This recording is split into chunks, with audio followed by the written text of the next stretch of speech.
Hello, everyone, and welcome into the Star Wars Legends Lounge, the show that celebrates the books from Star Wars Legends. I'm Aaron Motes.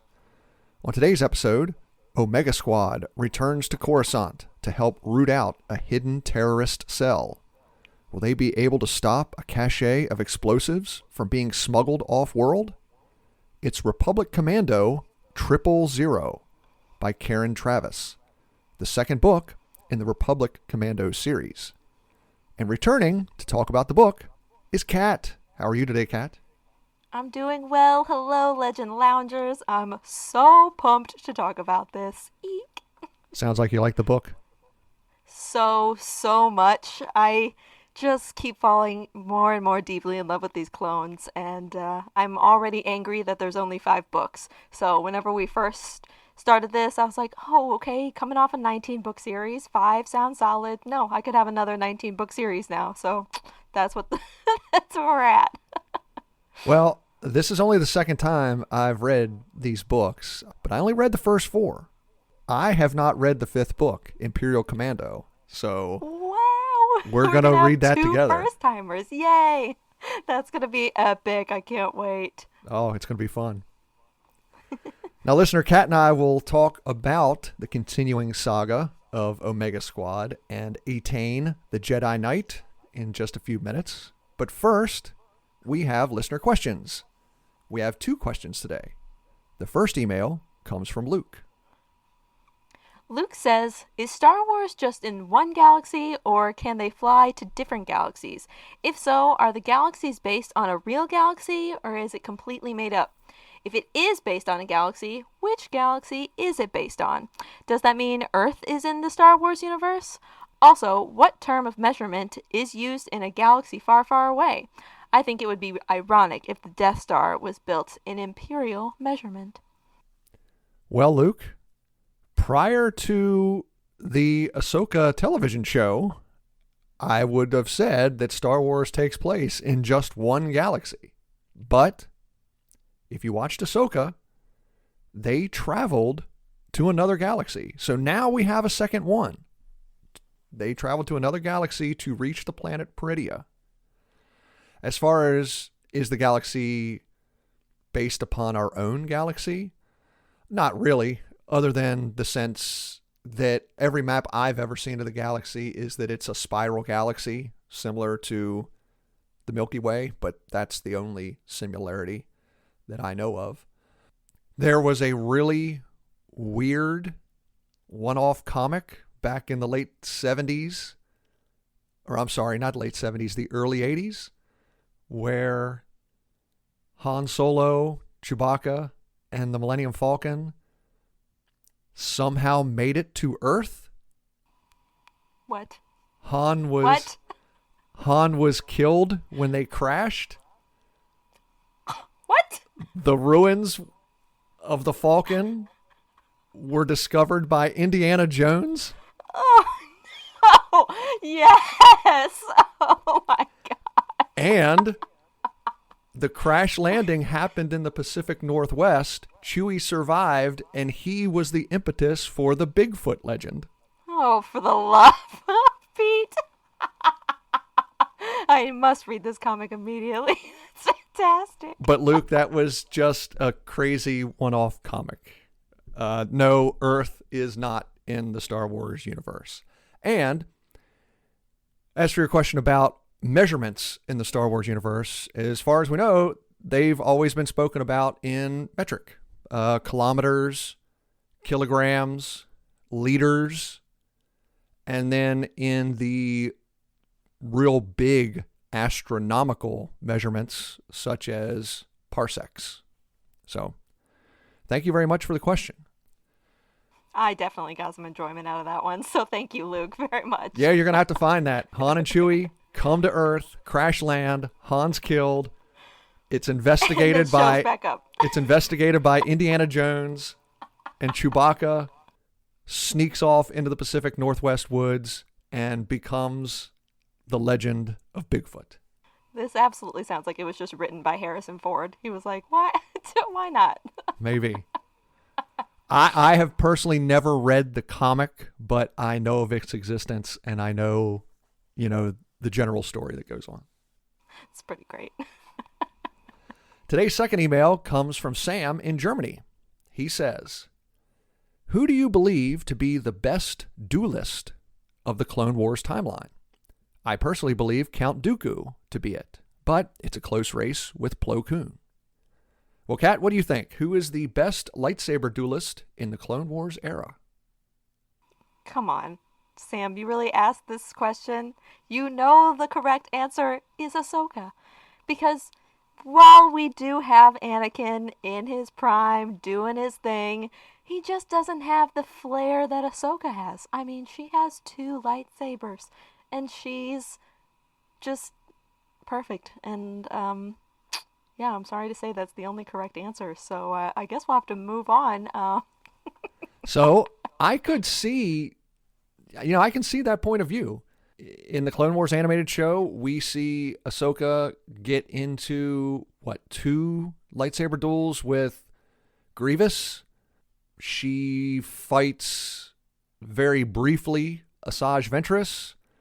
The only time we really see her get defeated in a lightsaber duel is when she's jumped and startled by Barriss Offee, when Barriss frames her. So I could see that point of view. I think I'm going to agree with Sam. I think when you're just talking about a duelist, I would say it's probably Dooku. He bests both Obi-Wan and Anakin in Attack of the Clones. He does it once, maybe twice in the Clone Wars cartoon. He bests Yoda in Attack of the Clones. But does he look good doing it, He does have a flair. I will say he does have a flair. Yeah. But, absolutely. Yeah, so I'll agree with Sam, but I could see any number of people getting this answer. I mean, I could definitely get on board with a lot. As long as we get, a great shot battle, an argument can be made for just about anyone. I would say, other than the first time a younger Padawan Anakin of 19 gets his arm cut off by Dooku, does Anakin lose a lightsaber duel in the prequel era? Yeah, kind of go with no. So I think, you could take that question any number of ways. So thank you very much for the email, Sam. Thanks for generating the discussion. Now, listener, if you have a question for the show, like Luke and Sam, you can email me at swlegendslounge@gmail.com or send me a tweet at legendslounge1. And if you'd like to get your voice on the show, just record a short message and email it in. Just please record it in MP3 audio format. Coming up at the end of the show, Kat and I have a Star Wars character group and a Star Wars Mount Rushmore to read. So stick around for that. But now, it's time for today's book, Republic Commando 000 by Karen Travis. Grab yourself a drink. Let's head in to the Star Wars Legends Lounge.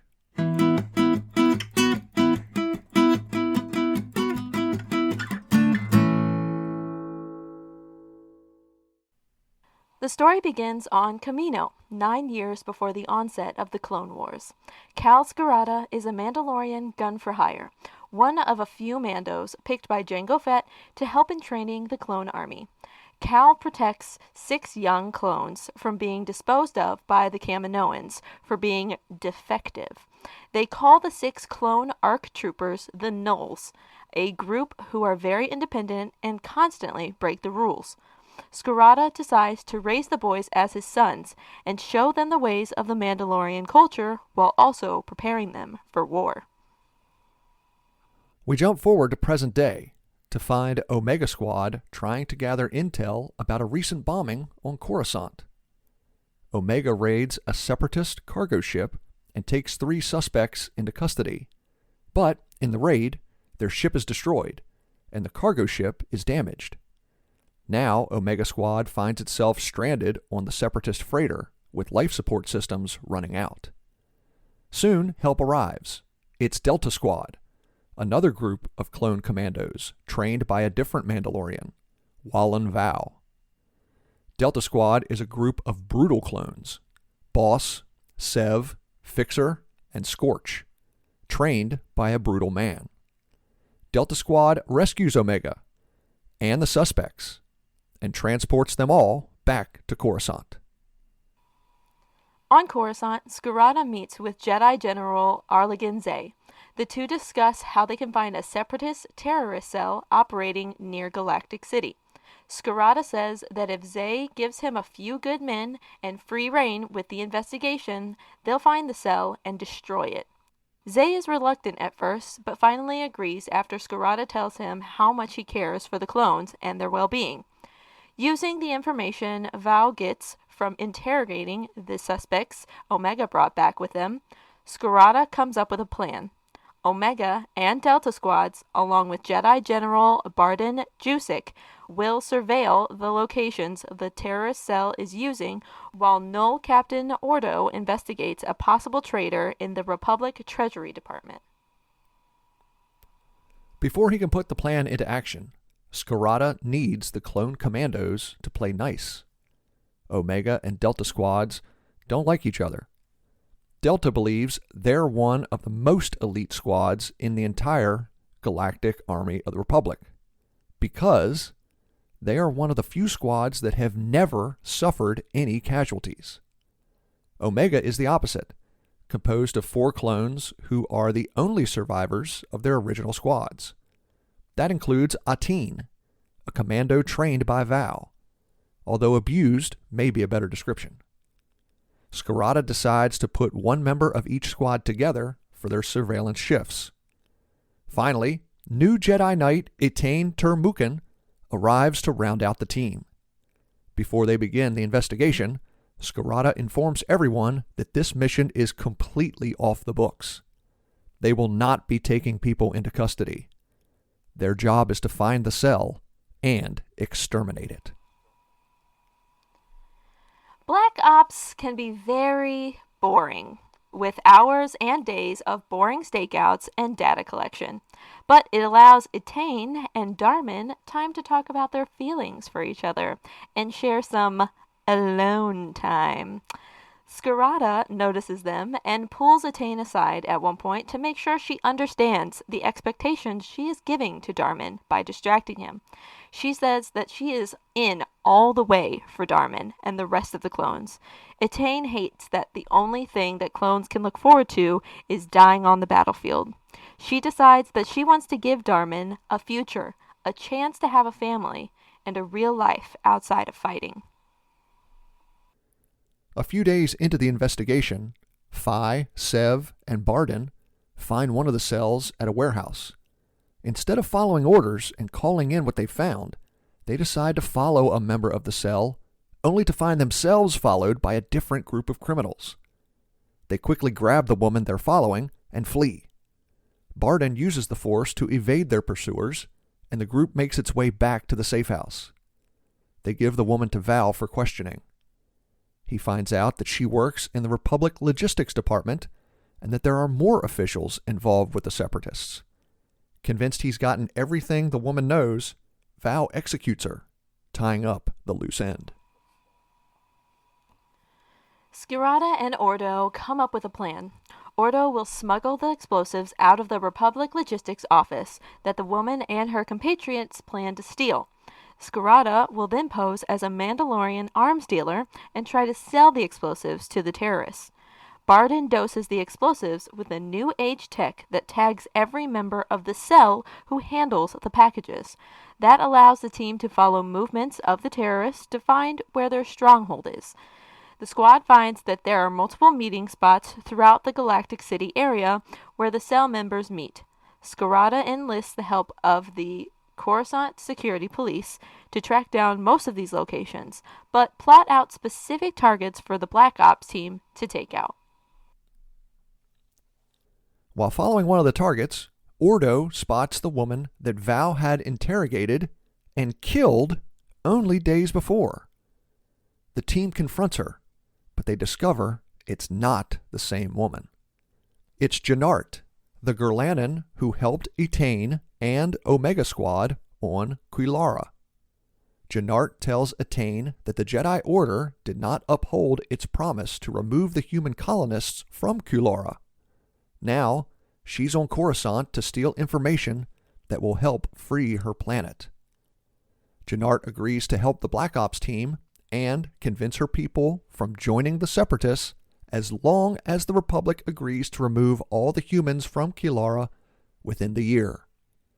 General Zay agrees to Jannart's terms, and the team plans their final attack on the terrorists. Skirata and Barden travel to a warehouse to deliver the rest of the explosives. They help the Separatists load the packages on a hover truck and then signal Ordo. Then the Black Ops team attacks. Ordo leads Sev, Niner, Boss, Darman, and Scorch into the warehouse. Skirata and Barden follow, dodging blaster fire left and right. The terrorists put up a fight, but they're no match for clone commandos in full armor. The team wipes out most of the Separatists, but one member of the cell escapes. Etain and Vow track the man down and kill him. Following the battle, the team returns to the safe house. Finally, Etain confronts Vow, vowing to kill his old instructor, the man responsible for the scars on Etain's face and arms. What was Etain's crime? He survived the Battle of Geonosis while the rest of his squad was killed. It was the only squad trained by Vow that did not survive the battle intact. Barden breaks up the fight, using the Force to fling the two combatants to opposite ends of the room. Following the altercation, the uneasy alliance between Omega and Delta crumbles. The Commandos form their squads up and head out for their next assignments.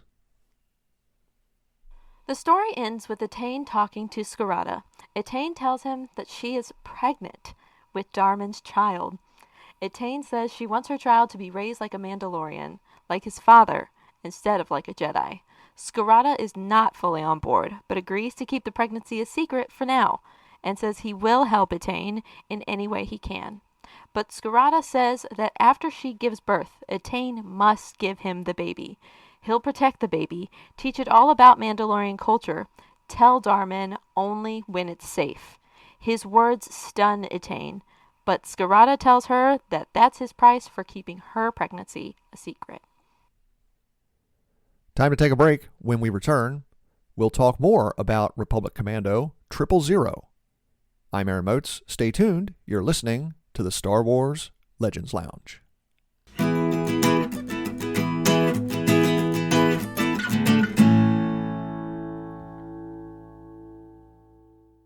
Thank you for listening to the Star Wars Legends Lounge, where we celebrate the books from Star Wars Legends. But let me take a moment and recommend a book from Star Wars canon. Padawan is the story of young Obi-Wan Kenobi's first solo mission. Determined to win the approval of his master, Qui-Gon Jinn, Obi-Wan tries to help a group of young people on a strange, dangerous planet. Can Obi-Wan save the teens before the planet destroys them? Find out in Padawan by Kirsten White.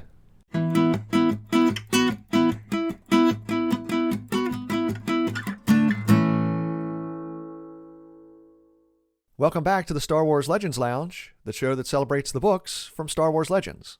I'm Aaron Moats, and today, Kat and I are talking about Republic Commando 000 by Karen Travis, the second book in the Republic Commando series. Now, Kat, we'll talk about the big news at the end of the book here in just a second, but I want to get your overall thoughts on the book first off.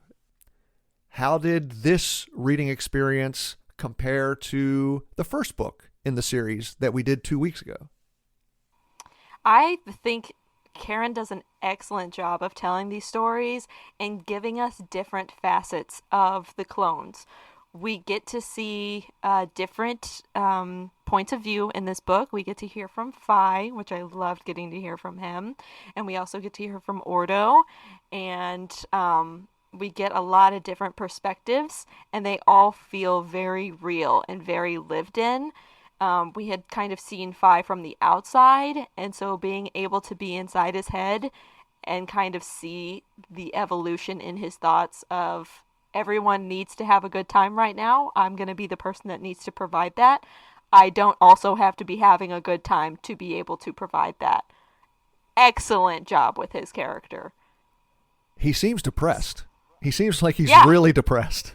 he sounds like a comedian that we get a lot of times that we don't hear about all the struggles that they have, but they're going to get out on that stage and they're going to turn it into laughter and they're going to hide all of that pain. He absolutely sounds like he should be seeing a counselor, which is what we take away from most of these books.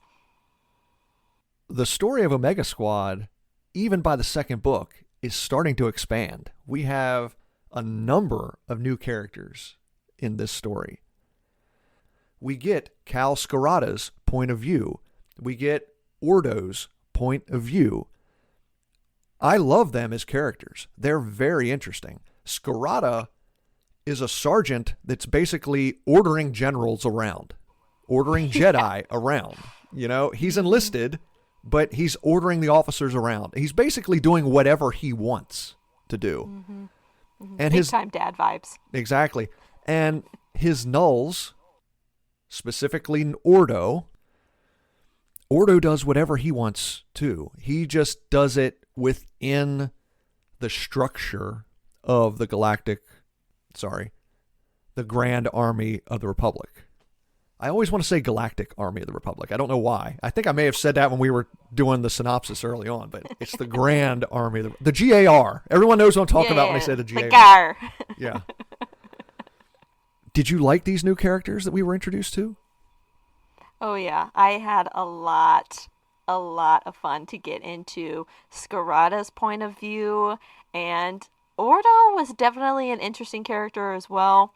I definitely like getting as many different facets of being a clone as I can, and so getting not only Ordo's perspective and a bit about Phi as well, but also getting into the head of the man that trained them in Cal Scarata, that was something unexpected, and I really, really enjoyed it because we got a lot of kind of Mandalorian lore turned to fighting for the Grand Army tactics.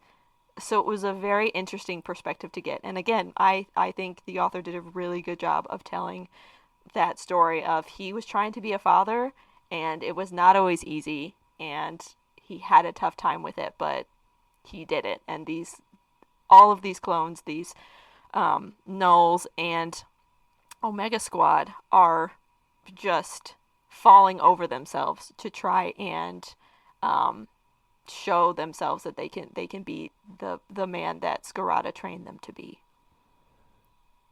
And this is his second chance. We learn in his backstory that his family has disowned him. His sons have declared him that he is no longer their father. So legally, all he has left is a daughter that he hasn't seen in more than a decade. So the Nulls and then the different commando squads that he trained, Omega being one of them, they're like his second chance at, like you said, being fathers to sons. Did you feel like that story felt pretty resonant, that the author did a good job with it, or kind of how did you feel about that aspect? Oh, sure. I think Karen Traviss is an excellent author. I think she writes very well. I'm in the military, and even some of the military parts of the book that she writes are a little complex, a little confusing. Sometimes there were discussions going on. I'm like, wait a minute, what is happening here? Yes, I was kind of like that at the beginning a little bit. That I was, yeah. Where are they at? Who's flying what? I mean, so many acronyms. At least once Yes. You got to spell out what the acronym means. At least once. Yeah. Exactly. She went a little hard on those for sure. But as I said before, the story is growing. This story is much more complex in the interactions between the clones. Delta and Omega do not like each other. I love seeing the dynamic between the two squads. Mm-hmm. I think that was really good. Yeah, I agree. And it felt like the overall plot for this story, the espionage part of it, really gave room for those character moments that you're talking about. If it was some kind of like big heist or them trying to come together like they did in the first book, it doesn't leave room for as many of these moments between the squads and small conversations that they're having with each other, and even the points where Jusik is coming in and showing his love for the Mandalorians and love for the clones, and it's really kind of, this book has a lot of like A plot, C plot, but like the G plot is Barden also trying to low key be a clone. And it's so cute. Like, he just wants to be Cal's son at the end of the Yeah, day. he loves And Scarata too. If he had his yes. druthers right now, he would leave the Jedi Order and Yes. become Scarata's son. Yeah. Yeah. And I think it's again so interesting we're getting these different points of view even from these Jedi who, in the realm that like Jusik and Etain may see each other at some meetings here and there, but that they're put on the same squad where they feel like more family than they've ever had through the Jedi Order is crazy, and so great that they've gotten a part of this family. It just kind of shows how good this family is to be a part of. What did you think of the squads talking about the differences between how Scarata trained his commandos with how Val trained his commandos, which of course includes Delta Squad and Ateen? Yeah. I mean, Val was definitely doing it for results. And if we're looking at results, he's the better trainer only because his squads stay alive. But it's because they're almost under psychological threat of doing so. They're terrified of Versus, him. yeah, They're yeah, terrified of him. They don't exactly. love him the way Scarata's troops love Scarata. Correct. But Scarata Val's gave troops them, see that as a weakness. yeah, yeah. Scarata gave his troops, like, the war is so that you and others can live afterwards. And Val gave his troops, this is your life, and you will do nothing else, you will think nothing else, you will be nothing else. He scooped out their personalities, whereas Scarata kind of encouraged their personalities to make them better soldiers. Neither side wants to let their instructor down. But I think Val instilled a mindset in his troops that if they somehow failed, that shows Val as a failure. And he will not accept that. We get allusions to the fact that he tortured these troops when they were kids. And the one thing we know is that's how Ateen got his scars. That's how he got his scar on his face. That's how he got his scars on his arms and his chest, because he survived the Battle of Geonosis when his squad was wiped out. But that was the only squad that Val lost. And Val sees Ateen as a traitor because he came back. You should have died with your squad. You left those men. Even though he didn't. Right. But that's the mindset. Mm-hmm. Yeah, it's deplorable. I mean, his character and the fact that he has this creepy little creature that walks around with him all the time and he just dotes on, and you can tell he loves, and he doesn't let it touch the ground whenever its leg gets a little burnt or some hair singed off. Like, it's such a strange and honestly, like, telling of his character that he's put these clones outside of the realm of these are creatures that I have to care for. These are just machines that I'm training, not anything with a soul or a mind or anything like that. Versus he has this creepy little creature that like has wings, people, that he loves and cares for and will do anything for, and like wipes its mouth off whenever there's milk. It's such a strange juxtaposition, and like you can tell this man is deeply, deeply disturbed. So compare that to the love that Scarata feels for his troops and the love that they show him, calling him Father, Cal Buir, Father Cal, Papa Cal. It's completely different.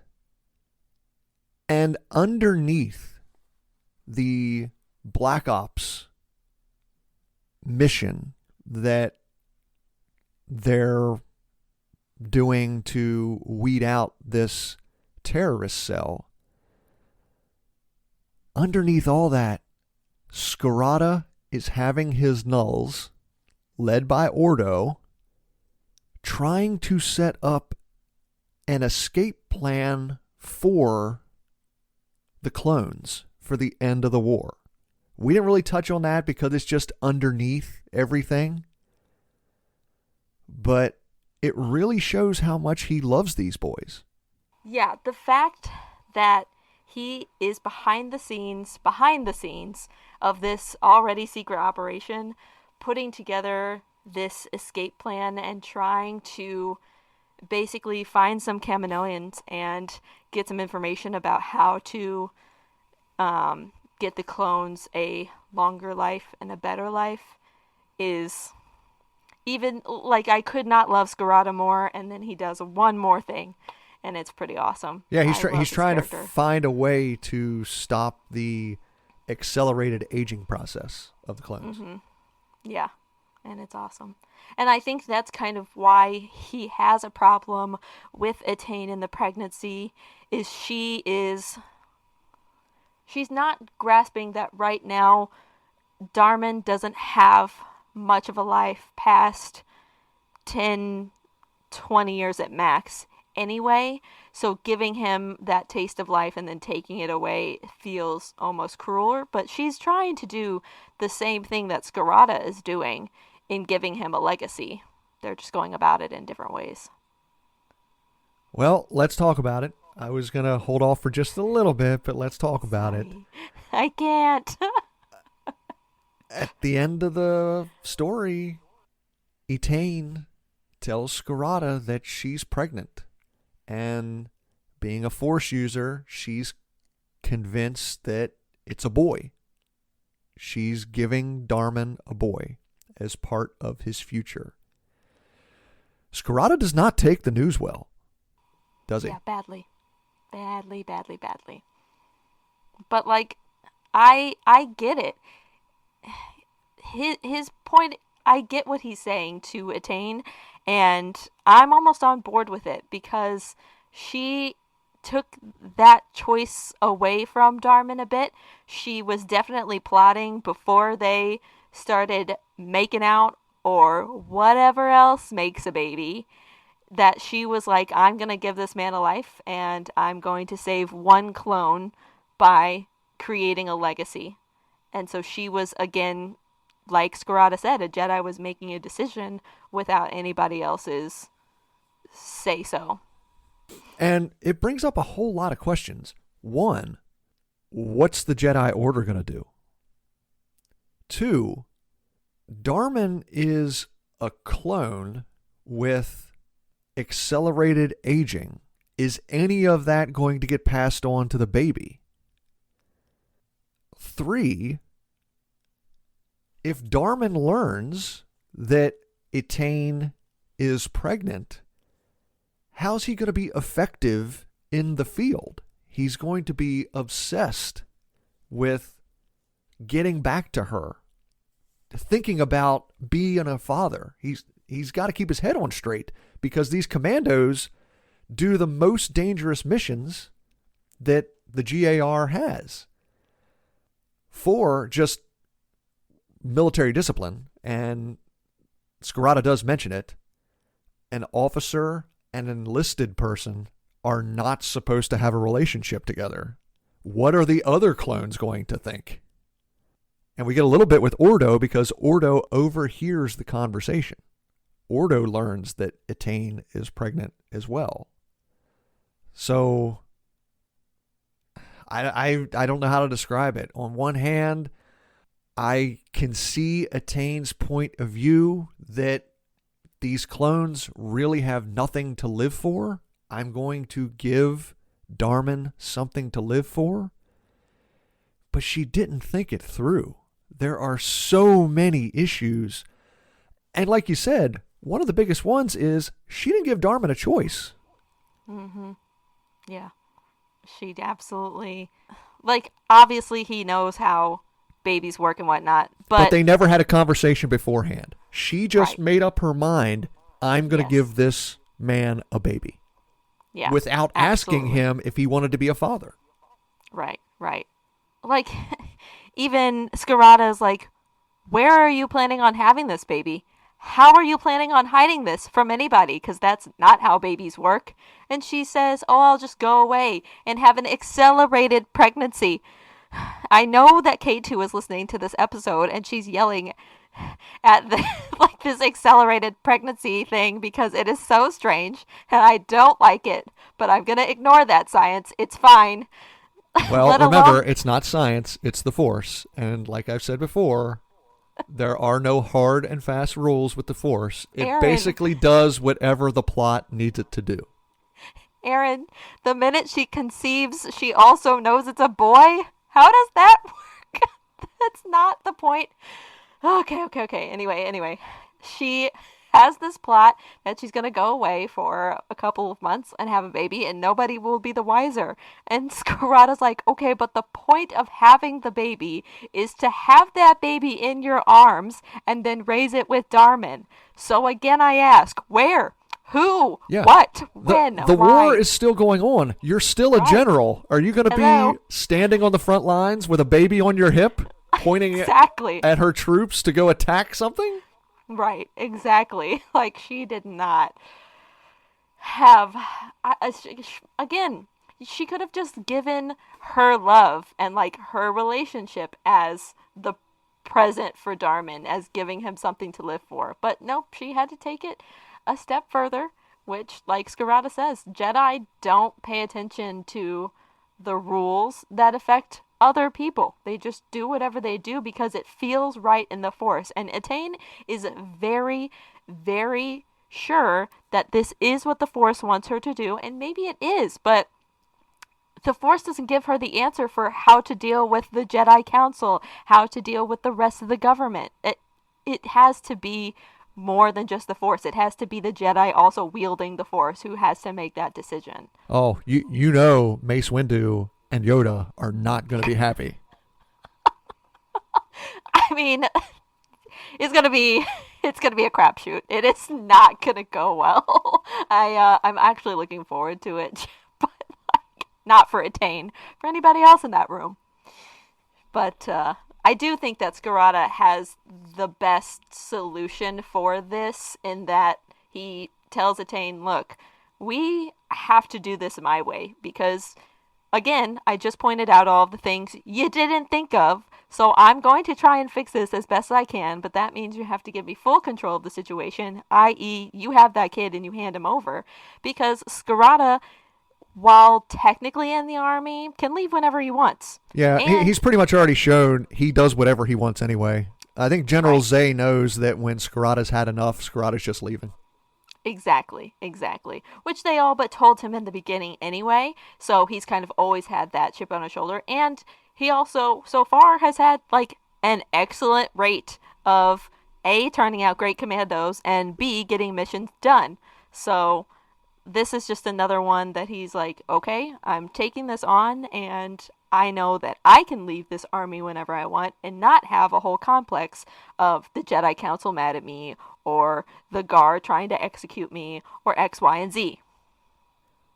So Darman and Etain, though, is not the only clone romance we get in this story. We have a couple budding romances between Captain Ordo and a Treasury Department investigator, Agent Bassani Wesson, and a teen catches the eye of a waitress, a Twi'lek, in the bar that they frequent, much to the chagrin of Fi, because Fi thought she was giving him some eyes, but it turns out she had more of an eye for a teen.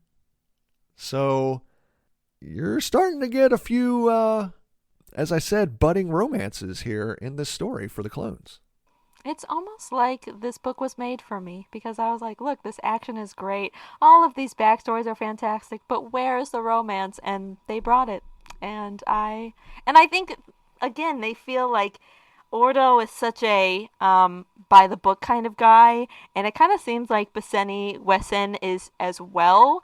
Um, Except for the fact that she also has a brain, in the fact that she definitely has a problem with this war, and she definitely has a problem with how the clones came about and how they're being used, and kind of on the same track as Scarada, as how do the Jedi live with this decision. So just like you said, like little layers here and there that we're pulling back, that not everybody is on board with this whole clone republic situation, and they are all coming at it from slightly different angles, and it's fun. And one thing, listener, you have to remember when we talk about these budding relationships, this is one aspect of life that the clones have never been taught. Scarada and Val and any of their other instructors on Commando never told them about romantic relationships. All of their training is how to make war. Yeah, especially you see that a lot with Atin and his interactions. He's like, she's looking at me, she's paying attention to me. Like, why is she's lingering? It's so it's very interesting to see these back and forth of this is a man at war and this is a boy in love, and what a fun dynamic that is to play with. Unfortunately, to end this discussion on just a little bit of a down note, while Darman, Ordo, Atin, things are looking up for them, Fi is envious of his brothers. He sees what other humans have. He sees their lives on Coruscant, their families, and he sees what's possible for his clone brothers, but it seems like he's resigned to the fact that it won't ever happen for him, even though he's the same age as Darman and Atin. Ordo is about a year older, but even though he's the same age, he's resigned to the fact that he's never going to have what Darman has with Etain the Jedi, and his brother Atin is having with the Twi'lek waitress, even though they've only been together for a couple weeks. Right, right, exactly. I think that he is very much in the mentality of we were created to die for this war. So we should never take a day for granted. We should know that any day is going to be our last. A lot of times they try to have interactions like it might be their last. And I think that he, more than the others, kind of clings to that. So he's thinking that if I don't have, somebody flirting with me, a love interest, some other kind of life right now, then I don't see it happening. And like you said earlier, that is definitely leading to his depression. That is not helping it at all. He's just kind of spiraling into that. The scene where he thought the Twi'lek waitress was flirting with him, and then after about a page, she asks if his brother Atin is coming in. Heartbreaking. Oh, that was a tough page to read. I felt for Fi in that situation. Yeah, that was real hard, because I think most human beings on the planet have experienced something like that, and it feels too close to home. And just because he's all in it, right? We as the readers can see some signs and had already seen her interest in Atin, but he's not reading those signs until it's too late, and you're just like, Ugh, Fi, you're gonna get there. We love you so much, buddy. Like, Don't give up, hang in man. there. There's Right. plenty of women out there. Don't give up. You've only been on the dating scene, Five, for about 2 weeks. Right, 2 weeks. exactly. Other than that, you've just been shooting at everybody somebody points you in front of. Like, you are gonna get there, buddy. You are. Ugh, poor So, as boy. we wrap up this story, what do you hope to see? What do you expect to see in the next book, True Colors? Oh, man. Hopefully, some more from Scarada and the Knolls, tracking down that Kaminoan scientist, seeing some more of that. Um, Etain and whatever the heck is going to happen with her and her ridiculous pregnancy. I don't know if I'm looking forward to it, but So, listener, one thing we didn't talk about in the summary, Cal Scarada tells Etain that while she's pregnant, he's sending her with Janart back to Kilura in order to kind of stay out of the limelight. But the human colonists have yet to be taken off Kilura. So she's at least going to be there with some clone troopers until those colonists have been removed from the planet. She's still going to be a general in charge of troops. She's just going to be on a planet that I guess there aren't as many people around. well, and I think that there's not as like good communication with that planet. They had said at one point that communications in and off that planet are not great anyway, and especially if they're trying to take all of that equipment or colonists off that planet. Her and Janart had always, had a good enough relationship, and she does want to make things right. She was the one who initially promised, hey, we'll get these people off your planet. So, who knows? You I know what I would guess. do? I would, when I showed up, I would let Janart or one of the other Gurlanans stand in front of me, turn into me, and then Ooh, I would go into hiding. there you go. Solid. But see, that would be smart, Aaron. And Attain is not into making smart decisions. And I still love her deep down inside, but I'm worried for this girl. So I'm really hoping the next one, they're like, yep, she has the baby. They work it all out, and it's sunshine and rainbows. Because after that is Order 66, and I'm devastated already. Oh my god! Wait, I just remembered that Order 66. Oh my god, I'm not ready for this.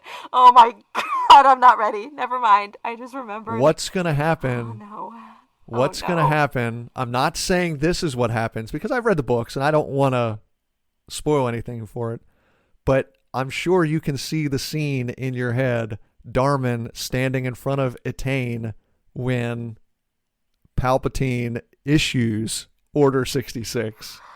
My brain just broke, listeners. I'm not going to be able to continue. Oh no. I hadn't put the pieces together until right now on air, and I'm terrified now. I take back everything I said. Attain, run, run. We'll leave it there. We have two more books before we get to Order 66. We've got True Colors and then Order 66 coming right up after that. So we'll leave the speculations for there. And But leave Kat in a puddle yep, of her own. just keep picturing it. Just keep picturing it. Stop. Cruel, Aaron. Cruel what you've done to me. So before we wrap this up, we do have a few more messages from the listeners. First, we have a Star Wars character grouping to share from Sam. Sam wanted to create a squad of non-Force sensitive characters who he thinks could defeat most of the Force users in the saga. Sam's squad features a number of bounty hunters and Mandalorians. That squad is Cad Bane, Boba Fett, Pre Vizsla, Jango Fett, Embo, and Aura Singh. That's a great squad, Sam. Thanks for sharing that with us. A number of those you listed there we know of that had defeated Force users. So I think you're onto something. I think that squad could defeat almost any, as long as it was like attacking one at a time. I don't think they could beat a group of Force users, but if all six were to surround one, I think Yeah, they that'd could be defeat epic. them. Our second list comes from Marcus, who went to Legends Con back in September. Marcus says he got to speak with Matthew Stover and asked him about writing some of the most insightful books in Legends. Marcus, that is really cool. I've read a little bit about the events that took place in Legends Con. It sounds like it was a really great convention, and it was really cool that you got a chance to attend. Don't worry, we'll get there one day. It might be 10, 15 years down the line, but we're gonna make it, Aaron. Dang it, okay? Hopefully. Marcus included his Mount Rushmore of Star Wars Legends authors in his email. They are Timothy Zahn, James Luceno, Matthew Stover, and Michael Stackpole. Marcus also included the songs he thought would be on Count Dooku's mixtape. Love this so much. Taiko Shuffle by Jeff Van Dyke. Dooku's mastery of the lightsaber is captured by the rhythm and power in this song. Wazaway by Kiyoshi Yoshida. Dooku's majesty is captured by the grand nature of this song. Teardrop by Massive Attack featuring Elizabeth Fraser. Dooku's life was tragic. His many trials, successes, failures, and regrets are all captured in this haunting song. Wow. Thanks a lot for those lists, Marcus, and thanks again for the message about Legends Con. Now, listener, if you have a character group that you'd like to share, like Sam did, or if you have a Mount Rushmore or mixtape, like Marcus did, you can send me an email at swlegendslounge@gmail.com or send me a tweet at legendslounge1. And of course, you can always send in any questions you'd like me to try to answer on the show. Kat, it's time to wrap up. Thanks again for joining me today. Thank you so much. I'm going to stop reading the books right here because I'm happy in this moment and I can't handle any more heartbreak. But also, I'm going to keep reading. I can't help it. I love these clones so much, and I really appreciate you asking me on to read these because I enjoy talking about them with you so much. If listeners would like to contact you, or if they'd like to listen to your podcast with Jay, Animated Antics, how can they do that? Yeah, so you can find Animated Antics on Spotify, Google Podcasts, a couple of different places. Our last episode was on X-Men, the animated series, and that was right before we got the news that they are coming out with the new X-Men series 97. So I'm pretty excited to see that in action.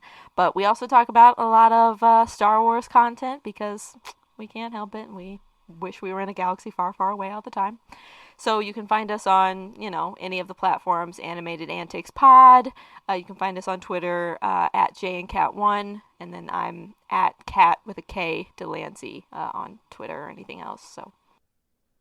Coming up on the next episode, Kat and I will talk about the third book in the series, Republic Commando, True Colors by Karen Travis. We'll hear all about Etaine's 6-month pregnancy. Kat, is there anything you're hoping to see in that book? Maybe nothing to do with the pregnancy. Just skip to the baby is born. I don't want to know. I just don't even know how to. It's fine. Well, you can look forward to that episode coming out on March 8th. And here's something else, listener. If you want to hear more from me, check out the Star Lores podcast. Jordan and Christian had me on as a guest on their February 20th episode. We talked all things Legends, and I had a really fun conversation. So please, listener, give their podcast a listen. Thank you very much for joining us today on the Star Wars Legends Lounge. I'm Aaron Moats. May the Force be with you. And remember, there's always a bit of truth in Legends.